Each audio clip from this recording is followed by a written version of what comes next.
তাবারাকাল্লাই বিয়াদিহিল মুলকু ওয়াহুয়া আলা কুল্লি শাইইন কাদির।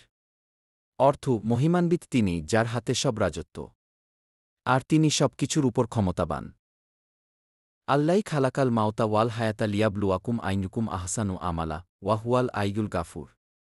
অর্থ, যিনি সৃষ্টি করেছেন মৃত্যু ও জীবন, যাতে তোমাদেরকে পরীক্ষা করেন কে তোমাদের মধ্যে কর্মে উত্তম, আর তিনি পরাক্রমশালী, ক্ষমাশীল।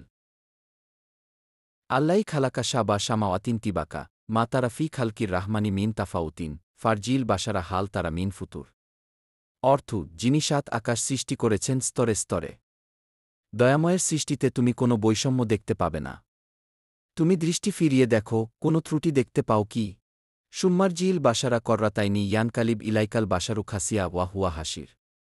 অর্থ, অতঃপর তুমি বারবার দৃষ্টি ফেরাও, দৃষ্টি ব্যর্থ ও ক্লান্ত হয়ে তোমার দিকে ফিরে আসবে।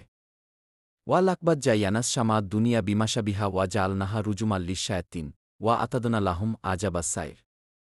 অর্থ, নিশ্চয়ই আমি নিকটতম আকাশকে প্রদীপমালা দ্বারা সুশোভিত করেছি এবং শয়তানদের জন্যে এগুলোকে নিক্ষেপের অস্ত্র বানিয়েছি, আর তাদের জন্য প্রস্তুত রেখেছি জ্বলন্ত আগুনের শাস্তি।